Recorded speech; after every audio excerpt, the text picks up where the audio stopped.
Perú sin límites, o el límite de los peruanos. Una nueva versión, y esta vez para tratar un tema exclusivamente individual, pero exclusivamente propio de las dificultades colectivas. ¿Por qué hablamos de dos espacios que aparentemente son lo mismo? Porque se trata de la cultura de cada quien y de lo que construimos como sociedad. Y la pregunta es, ¿por qué el derrotado habla mal? ¿Y por qué tenemos la mala costumbre de hablar mal del prójimo? No hablar mal del derrotado. Hablar denostando, hablar con adjetivos del derrotado es en realidad hablar mal del prójimo. Una mala costumbre que tenemos, sobre todo los latinos, es denostar del prójimo, calificarlo. Y esta costumbre se advierte en los últimos procesos electorales cuando cada vez el derrotado ha salido a hablar mal del vencedor. Pero no es lo único. En realidad, los vencedores también hablan mal del derrotado.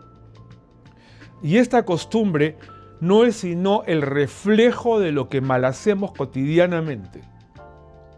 El latino, y en particular hablemos del caso peruano, con mucha facilidad convertimos la broma en una intromisión en la vida del prójimo. Y los periodistas, lamentablemente, la mayoría de los que están en los medios de comunicación, han hecho de esto una fórmula nociva de construir sociedad. Hablar mal del prójimo se ha convertido en una institución. Hablar mal del prójimo se ha convertido en una forma cotidiana que hace daño, nos hace daño, porque es un mal ejemplo.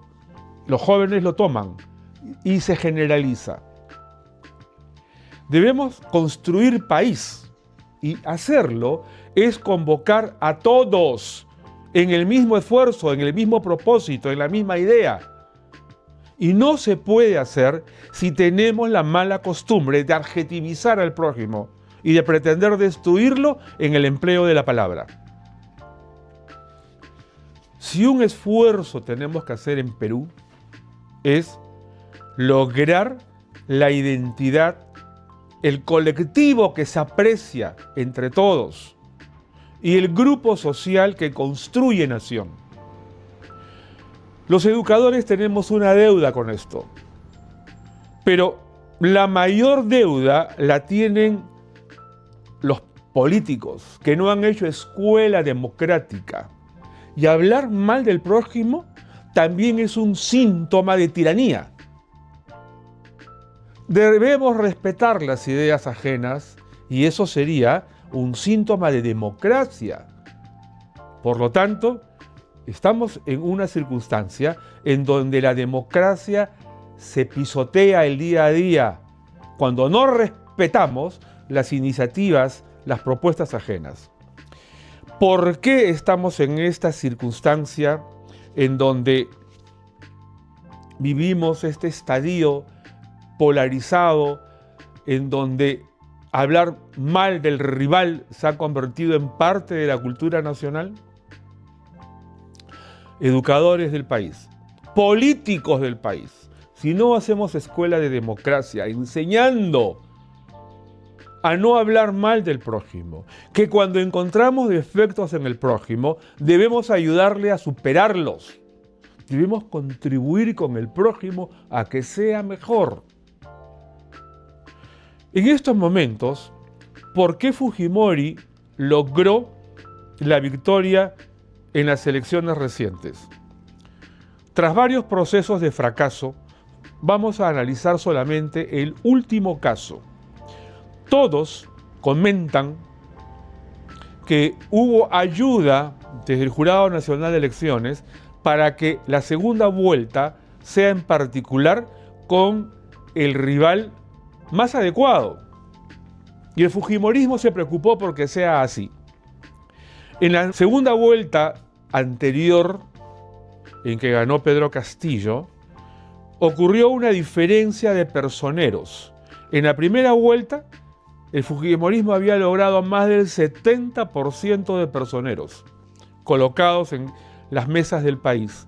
En la segunda vuelta solamente alcanzó el 40%. Creyó que ya la tenía ganada.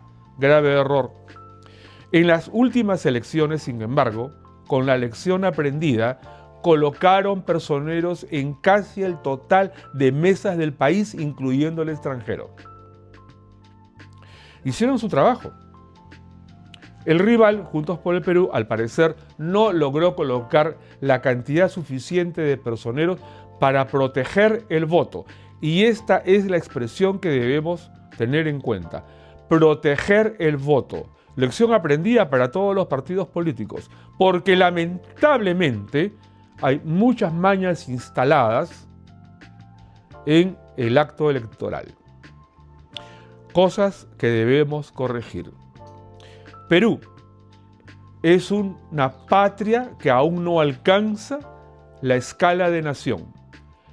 Perú es un país lleno de riquezas, pero en donde la cultura de su pueblo tiene que superar el trance de las distancias culturales, el trance de las adversidades y el trance de hablar mal del prójimo. El día que la identidad nacional ayude a que construyamos genuinamente el acercamiento entre todos, habremos alcanzado la gran oportunidad de ser una nación valiosa. En esa dirección, mucho por hacer. ¡Vamos, Perú!